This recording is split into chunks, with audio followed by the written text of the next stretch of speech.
Olá, estamos aqui de volta com Conversa com os Márcio. Tenho comigo aqui hoje o André Brassi, que é o coordenador de índice de preços da Fundação Getúlio Vargas. Tudo bem, André? Muito obrigado por ter aceito o nosso convite. Imagina, foi um prazer. Muito obrigado a vocês. Muito obrigado. André, você que tem uma experiência nessa questão de inflação, índice de preços, IPCA e o IPC, como é que está se comportando? Como é que você está vendo o cenário para a inflação da economia brasileira em 2024, 2025, 2026? Como é que é a sua avaliação neste momento deste processo?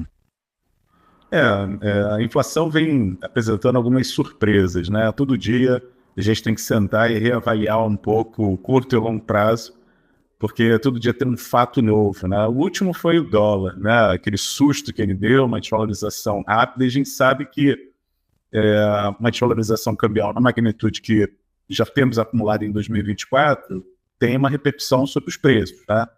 Às vezes mais lenta, às vezes um pouco mais rápida, mas de qualquer maneira acaba deixando uma repercussão.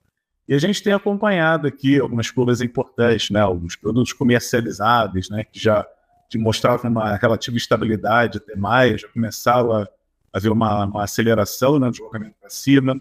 O próprio IPA, né, que é o nosso índice de preço ao produtor, que deve FGV, também já traz alguns movimentos, né, o câmbio, né, já mostra uma aceleração um pouco mais forte, e a gente brinca, né, dizendo que o IPA fica grávido do IPC, então ele antecipa algumas coisas que vão chegar no varejo, e isso nos obriga, né, a fazer uma revisão, né. E muitas vezes essa revisão deixa a gente no mesmo lugar. Tem algumas variáveis que começam a acelerar e antes a gente apostava num comportamento mais estável e outras começam a desacelerar mais do que a gente imaginava. E nessa queda de braços, muitas vezes você senta, revê, mas o seu número lá no final não muda muito, né? Muda marginalmente. Mas há sempre uma mudança por trás, né? Quer dizer, os atores, aqueles itens, né, que você apostava que influenciariam mais a inflação em 2024, acabam não influenciando tanto, mas aparecem outros fatores. E, em paralelo, tem o que acontece no mundo, né? Tem guerras que já são de longa data e que ainda não se desenrolaram totalmente. Tem a questão da própria economia americana, tem a nossa política fiscal. Então, tem várias outras variáveis importantes que a gente tem que acompanhar e que a gente sabe que influenciam na inflação, né, desse ano e dos próximos. Então, é uma revisão permanente aqui, né? Uma vigília permanente sobre o que vai influenciar mais daqui para frente. Agora, André, quer dizer, a gente tem visto aí uma desaceleração da economia chinesa e uma expectativa de excesso de oferta, principalmente de bens industriais, que está gerando uma certa deflação lá na China e que está sendo exportada para o mundo. Como é que isso aparece no índice de preços? Já está aparecendo ou, quer dizer, ainda não chegou no Brasil? Então, eu acho que já aparece um pouco, sobretudo no IPA, aparece contendo um pouco o efeito cambial, né? Porque o IPA é muito sensível ao câmbio, né? A gente vê historicamente como o IGP, né, que é muito influenciado pelo IPA, reage ao câmbio, então uma correlação forte. E a gente vê um enfraquecimento disso nos momentos em que a China colabora, né? Esse excesso de ofertas, às vezes, acaba retardando, né, um efeito cambial que poderia ser mais forte em outro contexto. Então, nesse sentido, é algo que joga a nosso favor, que não cria uma pressão inflacionária extra. Agora, existe aí uma tendência a um aumento do protecionismo no mundo exatamente por causa desse excesso de oferta que vem da China, né? Quer dizer, a gente tem aumento de tarifas já na Europa, de importações de tarifas para importações chinesas. Nos Estados Unidos, além de a gente já ter um aumento, uma certa quantidade de tarifas, você tem aí uma expectativa, dependendo do resultado da eleição americana, de como que vai ficar esse processo. Como é que vocês estão vendo essa fragmentação do comércio internacional? Você acha que isso vai afetar de forma importante a taxa de inflação no Brasil, ou você acha que isso não vai fazer muita diferença? Não, isso pode afetar sim a taxa de inflação aqui, porque se o Brasil não tem uma política protecionista similar a esses países, significa que tem um deslocamento maior desses produtos para cá, né? Sobretudo, a única desvantagem é que a nossa moeda desvalorizou bastante. Então, comprar produtos agora está mais caro, né? Está mais favorável para a gente exportar do que importar, né?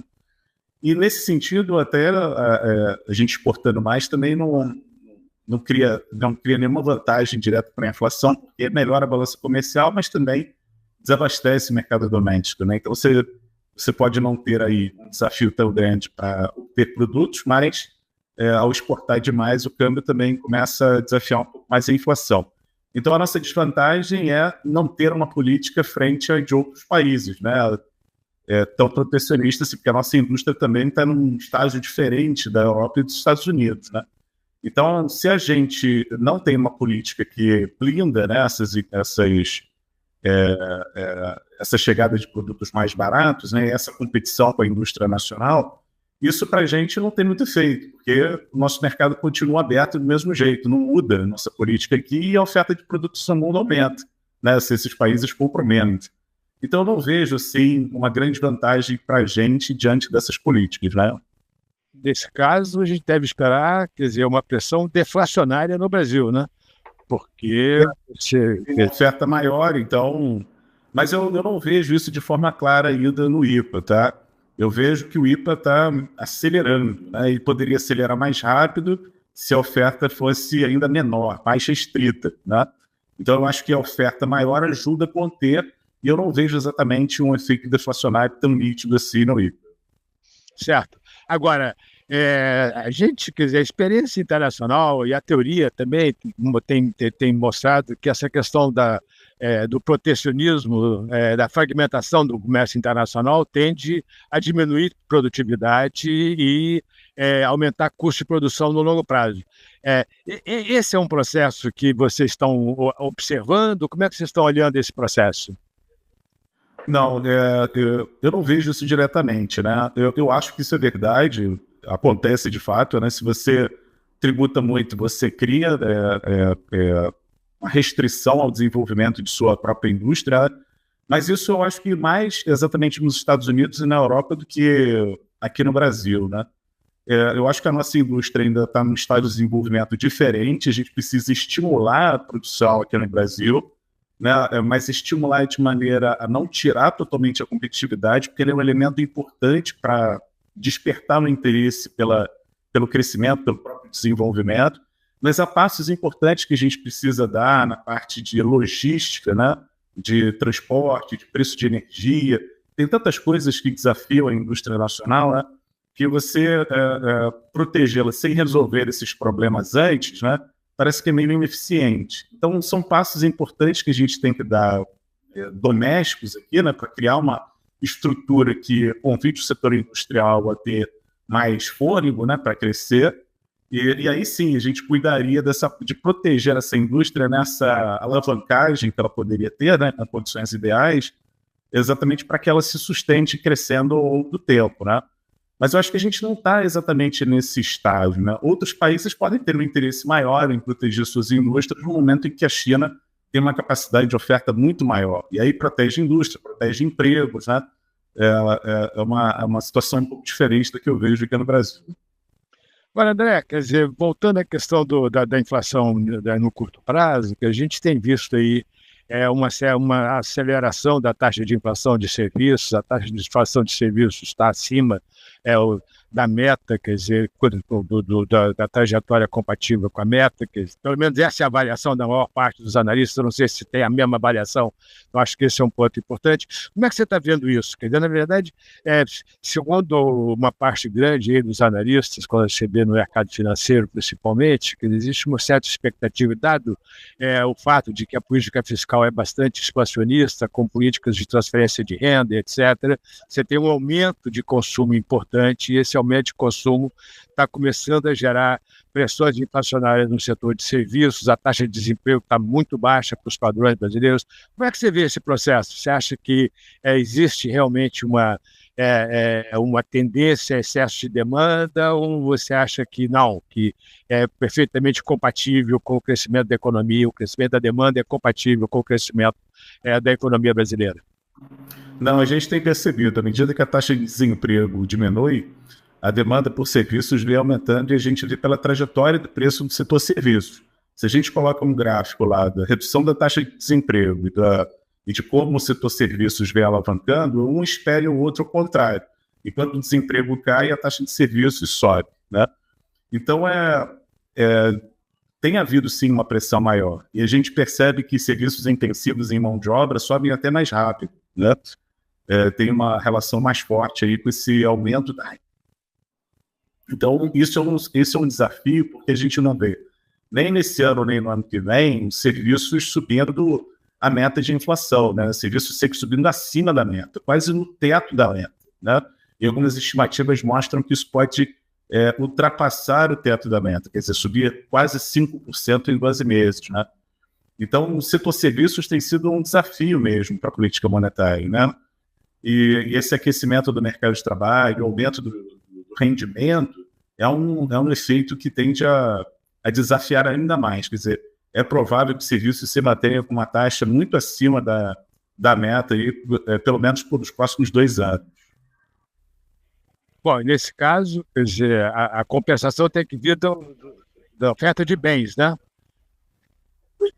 Exato. Só que a gente tem ainda uma taxa de juros elevada, que também ajuda a segurar um pouco a demanda por bens duráveis, né? Então, gradualmente, a gente vê uma demanda mais forte por serviços e crescente em bens duráveis, mas o ritmo de reajuste de bens duráveis ele é um pouco mais lento, né? A gente tem visto aí uma inflação em torno de 2% para esse ano, né? Algo em torno de 2,5% para o ano que vem.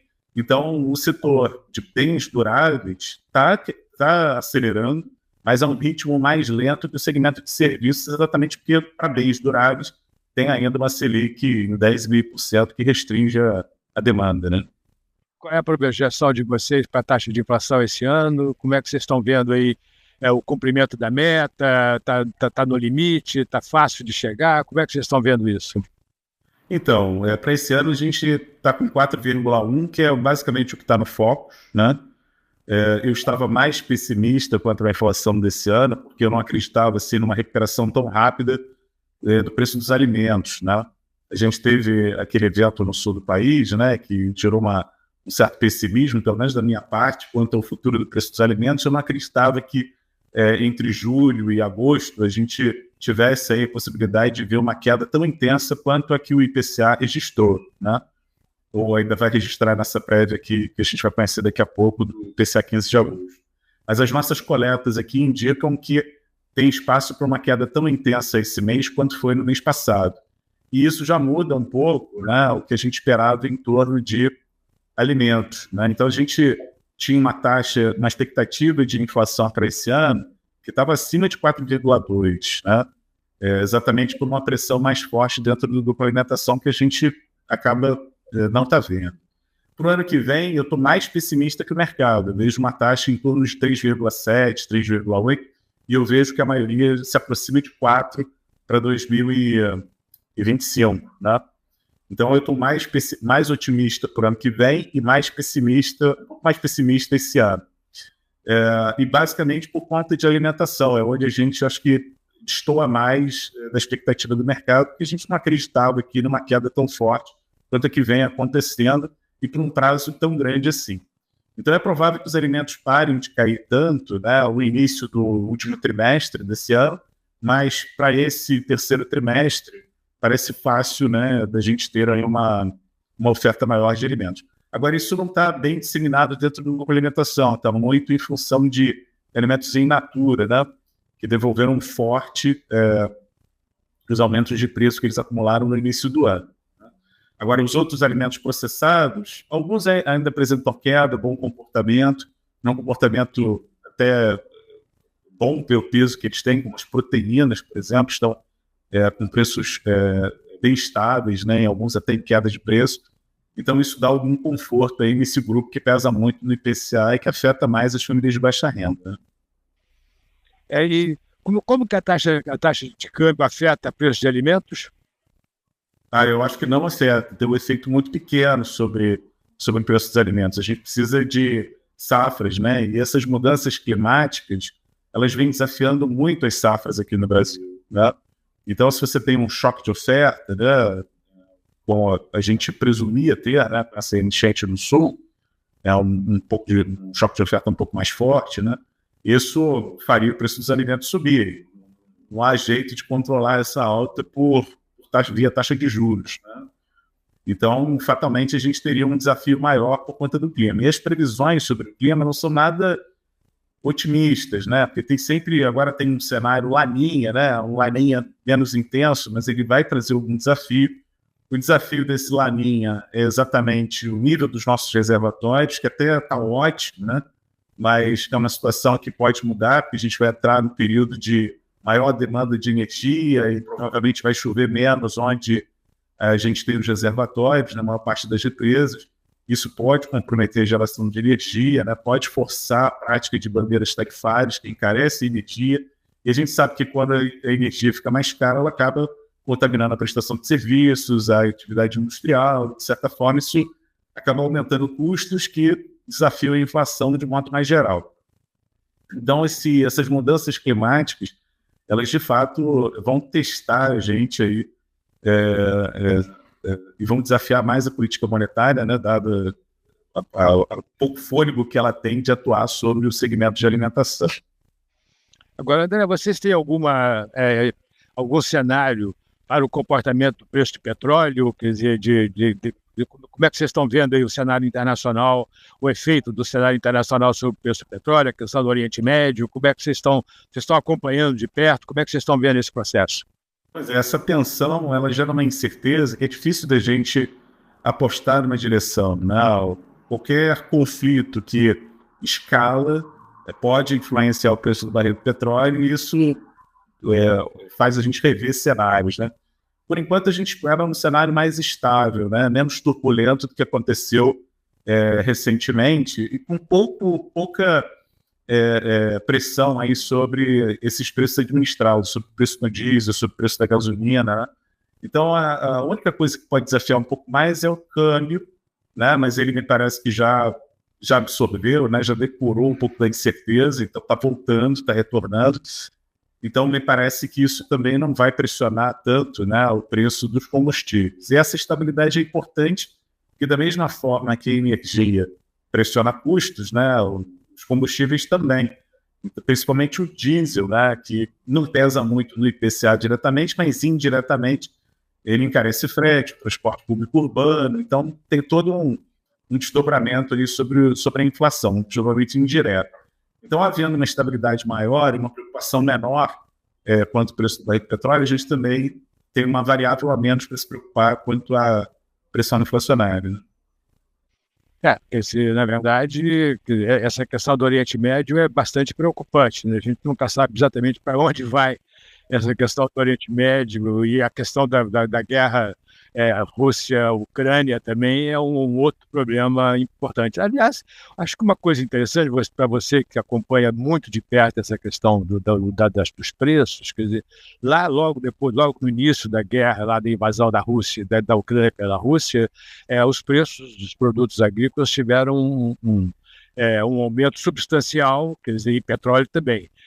Mas depois arrefeceram, né? Quer dizer, qual é o processo? Quer dizer, a Ucrânia supostamente era um grande produtor e exportador de produtos agrícolas, mas aparentemente fez pouco efeito a guerra, quer dizer, acabou que o efeito foi menor do que o esperado. Qual foi o processo? Como é que foi o desenrolar desse processo aí ao longo do tempo?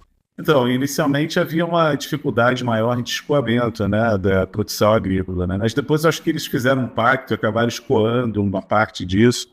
E também tem os efeitos por trás do preço dos fertilizantes, né, que também contaminam o setor agrícola, né?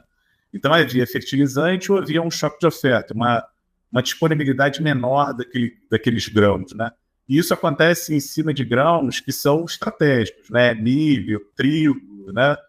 E como o milho, em especial, é uma ração para o trato animal, né? Se essa oferta diminui, porque a Ucrânia sai do jogo, isso pode pressionar o preço de proteínas, né? Esses animais que são criados com essas rações, né? Suínos, aves, e aí também contamina o preço de ovos, né? Então é um problema, mas eventualmente eles arrumam um jeito de escoar e outros mercados também têm uma produção um pouco mais robusta e acabam compensando aquela oferta que não está no seu patamar habitual. Então os preços seguem relativamente estáveis. A gente não vê assim uma recuperação tão grande dos preços dos grãos, né? Soja, milho e trigo, que acabam espalhando muito a inflação no segmento de alimentos, né? Então, eles aceleraram um pouco mais recentemente, mas nada de forma destacada, como foi há 1 ano e meio, 2 atrás, ainda em parte pelo impacto da pandemia também, né? E isso, enfim, traz uma estabilidade maior também para o segmento de alimentos, né?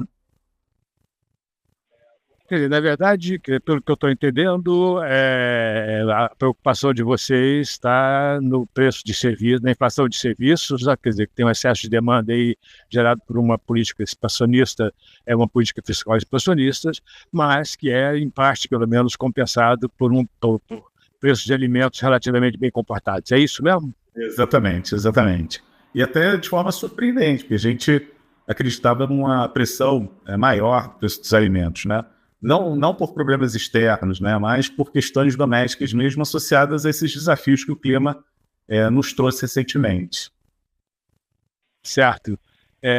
André, muito obrigado, foi um prazer enorme ter você aqui. Quero ter certeza que quer dizer, as pessoas, os ouvintes aí, entenderam muito melhor o comportamento da taxa de inflação do que antes da nossa conversa. Muito obrigado por ter aceito o nosso convite, foi um prazer enorme ter você aqui, certo? Muito obrigado.